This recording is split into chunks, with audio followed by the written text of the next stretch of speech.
You see, the housing plan solves for us three big problems. Number one, it solves for us the 6 million, almost 7 million Kenyans who live in informal settlements. We have a responsibility to make sure that they live in dignity. Number two, it solves for us the problem of land fragmentation, and land that is supposed to be used for food production is being used for human settlement. Affordable housing will reverse the trend of land fragmentation and give us an opportunity for land consolidation so that we can fix the challenge of food insecurity and make sure that Kenya is a stable country. But it solves for us an even bigger problem. You know, this housing plan is not so much about the houses. No. This affordable housing plan is more about the jobs for young people than the houses.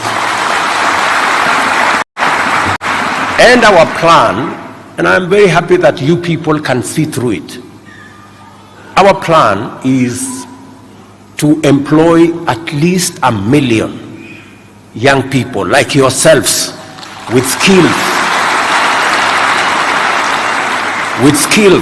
with competencies, plumbers, electricians, masons, carpenters, the whole of that space. That is our plan. And you see, we live in a very interesting country. How can anybody be opposed to that kind of a plan? Surely. Muniambie tu kweli. I mean, surely. How can anybody be opposed to that kind of a plan? And all we have said is, for those of us, like me standing here, for those of us who are paid by the people of Kenya through their taxes, all we are asking is 1.5% of what I get, so that we can create 1 million jobs for young people of the Republic of Kenya. Niwaulize jameni, is that too much to ask? Is that too much to ask? 1% ndio vijana 1 milioni wa Kenya wapate ajira kila mwaka? Surely. I mean, honestly. Huh? So, beyond the housing, we also need, that's why I'm telling you, a deliberate, intentional plan to create opportunities for the young people of our nation to access meaningful opportunities to work, meaningful opportunities to invest, meaningful opportunities to grow their enterprises, to grow their hustles, to grow their businesses in that space. Apart from housing, we have also made the deliberate decision that to be able to give people like yourself an opportunity to grow your enterprises, we are not going to be importing furniture from anywhere. I mean, ndio mmesikia mimi nikiuliza jameni wa Kenya. Yani tunaenda kuagiza kitanda, sijui meza, sijui viti, sijui nini, kutoka sijui China, kutoka sijui Marekani, sijui kutoka wapi. Surely. Sio ni wazimu? Yani niwaulize, tuambiane tu ukweli, niwaulize. Kwani sasa hii kitanda, na nimesema many times, hii kitanda inahitaji ujuzi kiasi gani? Ati mpaka tunaenda kuleta kutoka Marekani ama sijui wapi, Ulaya wapi? Ndio nimewaambia hawa majamaa, na ndio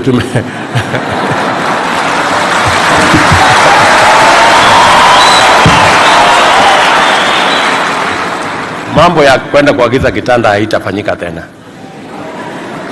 kwa sababu hii kitanda inahitaji mbao, randa, musumeno, nyundo na msumari.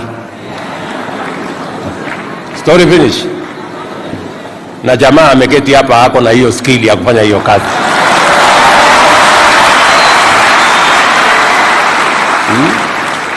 Na nimewaambia kama kuna mtu atakosa usingizi kwa sababu hataki kulala kwa kitanda imetengenezwa na Wakenya, wacha akose usingizi.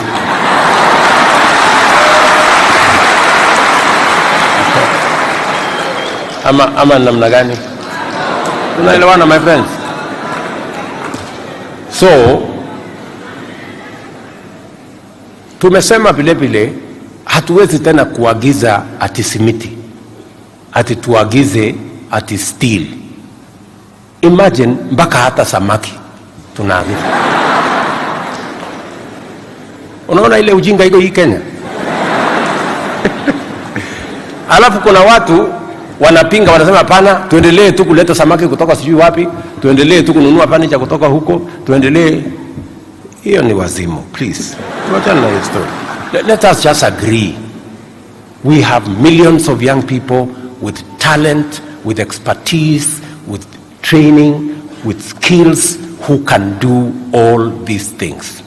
And I'm very happy that you people are passionate about the skills you have and you want to make a contribution to building your country. I promise you, you have my support.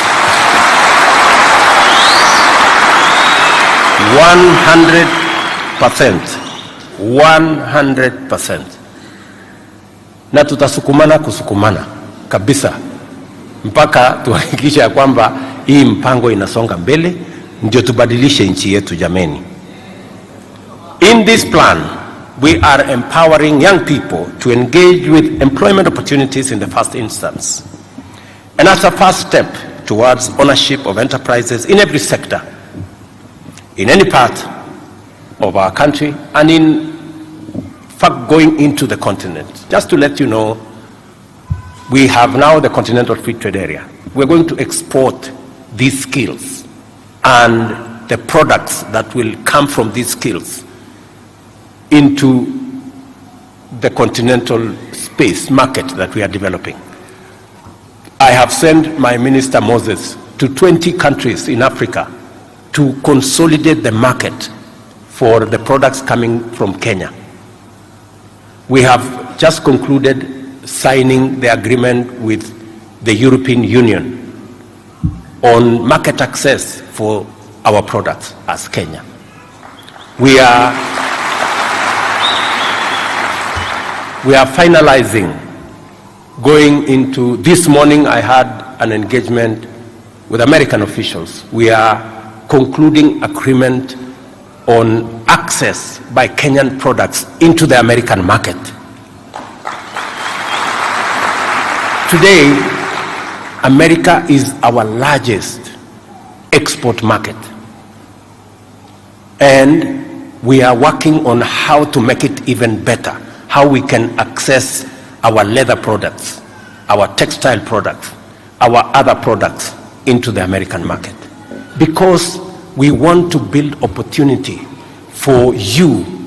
When you grow your businesses, you have a market to export the products that you are creating. That is how to go into the future. That's how to grow our country. The connection between this graduation ceremony and our agenda, as I have told you, is how we can expand market, whether it is through CFTA, Continental Free Trade Area, EAC, or other pieces of infrastructure, financial infrastructure that we are working on. This ceremony signals to the nation that the Kenya Commercial Bank Group, through the KCB 2G Ajiri program, has successfully undertaken a monumental project, paving the way for other corporates to make their contribution to solving the skills gap frequently encountered by many industries, which have led to calls for the overhaul of our education system. This is highly commendable, and I express my great appreciation to KCB Foundation, through Ajiri program, GIZ, and the German government for working with us on this program. Asanteni sana.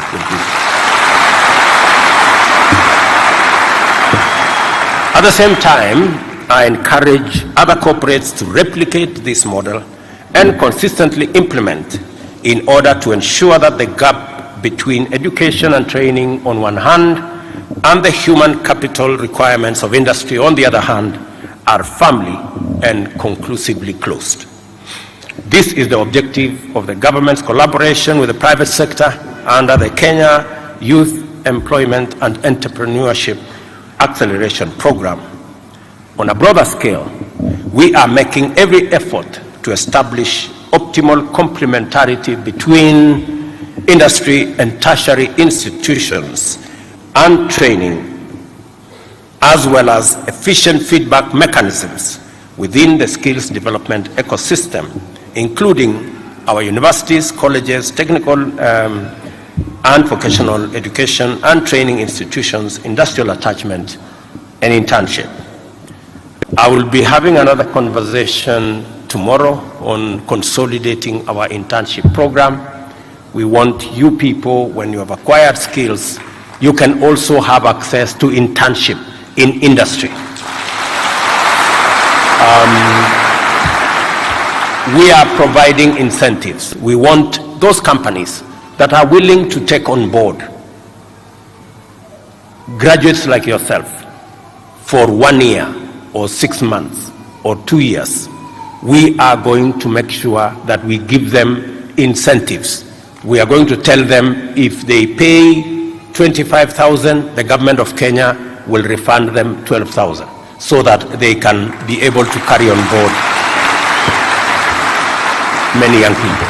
In fact, our plan is to raise as many as 100,000 internship opportunities for people like yourselves who have acquired skills that can be improved by working with the sectors in the industrial space and in the whole of the economy. So again, apart from the Tujiajiri program and all the things that you get out of here, and they're commendable, we also want to expand opportunity for you to acquire or to go into the space of internship so that you can again grow the skills that you have acquired.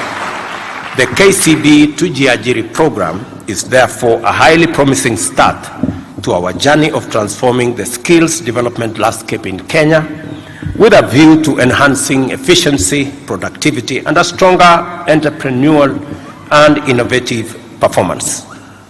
This graduation ceremony proves that it is possible to accomplish our goal of preparing our youth for the plenty opportunities that will be unlocked in the course of implementing our bottom-up economic transformation agenda. As I encourage other corporate sectors to emulate KCB in enriching our national skills and endowments, I also want to appreciate the German International Development Agency, GTZ, for its support to the program through its employment and skills for Eastern Africa E4D program. Let us all join hands in common endeavor to advance our youth employment and empowerment agenda as one of the most significant interventions in the economic transformation plan. Let us also congratulate all of you, the 3,500 young people who are or who have completed the KCB Tujiajiri program for their achievement, and wish them success as they launch into the new phase of building enterprises, careers, hustles, and livelihoods, and contributing to wealth creation and economic growth. I want to encourage all of you that together as a country, we will stand together to do that which is right for all of us. And that is why everything else we are doing, and I have told you this, we are deliberate, we are intentional about creating opportunities for millions of young people to contribute their talent, their expertise, their skills, their knowledge in making sure that they grow themselves, they grow their enterprises, and they support us in growing our economy. And we are going to have specific, I've said, we're going to work on housing, the whole space, and I was happy with what Patricia said, the whole space about the county aggregation. You are aware we are putting up in every county aggregation and industrial park. We will need your skills in the county aggregation and industrial parks. We will need your skills in the special economic zones. We are establishing another 5 special economic zones around the country so that we can bring many young people with skills like yourselves into that space for us to grow our exports, to grow our own products that we use here at home, and to drive our progress, economy, and development. All these opportunities are intentional. We cannot, and I like what Patricia said. She said that don't expect miracles to happen. Don't wait at home. I like what James said. Usikae tu nyumbani hapo ati unangojea ati itafika nyumbani. Haiwezi, jitume. That is what James was saying. Si ndio? So vile nyinyi mnajituma na sisi kama serikali tutajituma.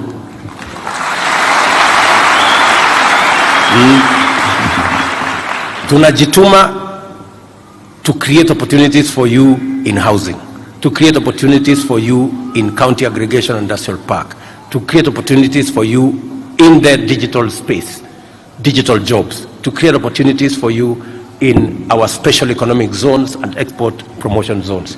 That is what we are doing as government, and we want you to equally build in so that these opportunities are available. We must have a plan on how to create jobs. We cannot continue to imagine that just growing the economy will just grow jobs on its own. No, we have to know which sectors of the economy are we going to grow how many jobs. We must with clarity know where are we creating these opportunities. And that is why we are doing everything we are doing. Around Continental Free Trade Area, the negotiations we are having with the EU, the president of Germany was here.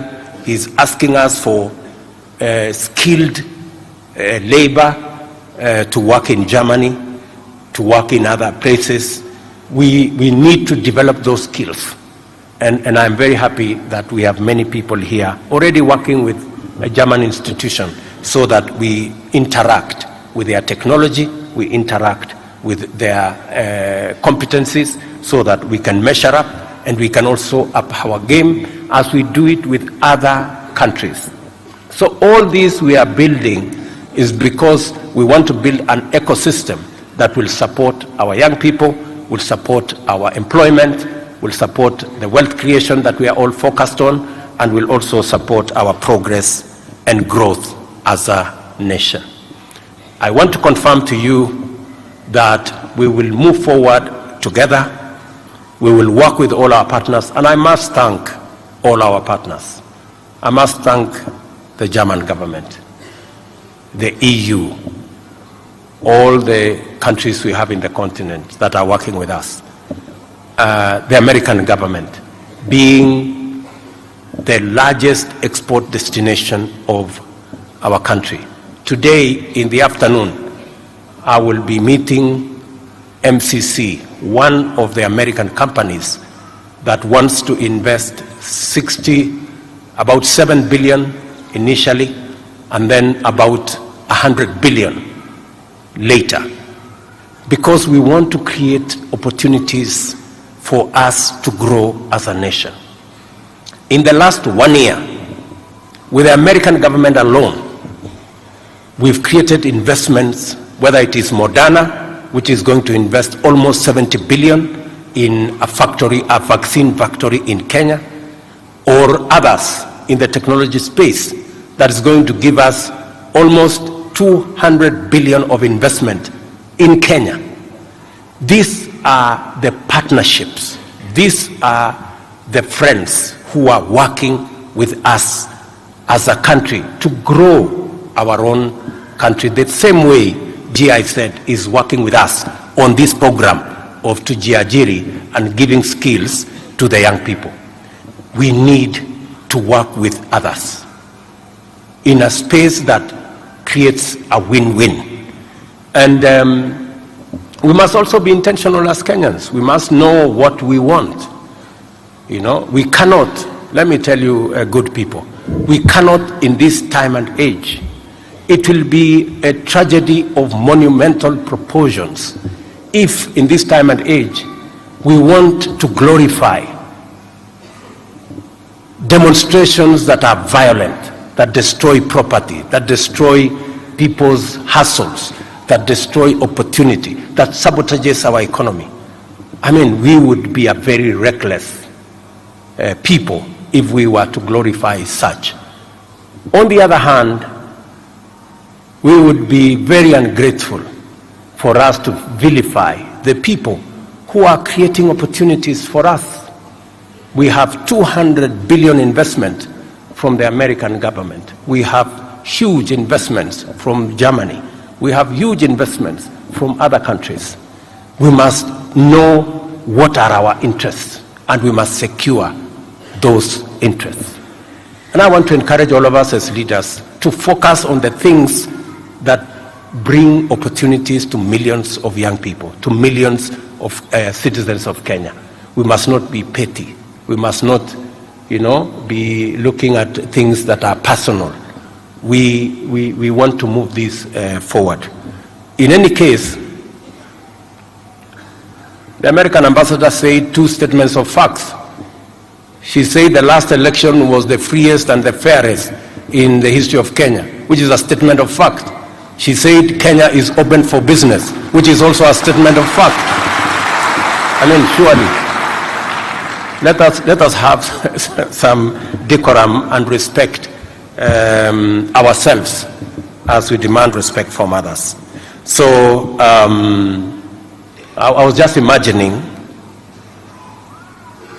between the people who are orchestrating destruction of property and sabotaging our economy, and those who are working with us to create investment opportunities and investment capital for the people of Kenya.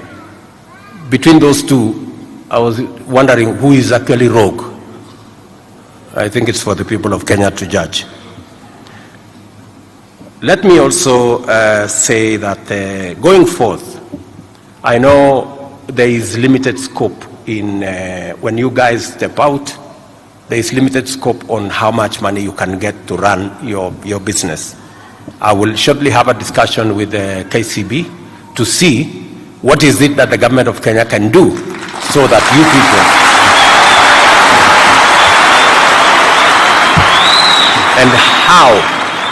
and how do we reorganize the space around Hustler Fund to make sure that you can get opportunities, especially with your skills, whether we can leverage on that to give you more money to be able to do and run your enterprises. Mimi nimefurahi sana wangwana kabisa. You guys are just awesome. You are quite something. Nikiwaona hivi, mimi nafurahi kwamba Kenya, siku za Kenya ambazo zinakuja hapo mbele, we will be a better country. And I want to promise you, na mimi kwa upande wangu nitangangana kabisa na hao watu wote, ni wapange vizuri ndio nyinyi mpate opportunity. Ndio tujipatie, kila mtu apate mahali ya kujishikilia. Nitapanga hiyo mahali ya housing, nyinyi sasa ndio mtaendesha hiyo maneno.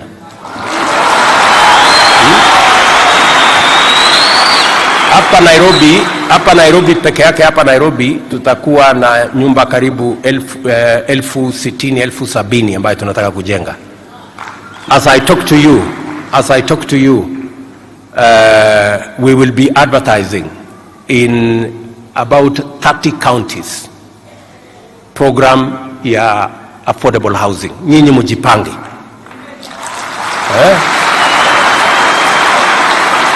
Mutakuwa pale, mutajipanga. Mujipange kabisa, kwa sababu hiyo opportunity tuna create ni opportunity yenu. na wale vijana wengine wa Kenya. Na ndio sababu unajua mambo hii ya housing, watu wengine walikuwa wananiuliza, sasa wewe nani alikuambia tunahitaji manyumba? Pengine hawajaniambia wanahitaji manyumba, lakini vijana wengi wa Kenya wameniambia wanataka ajira na wanataka kazi.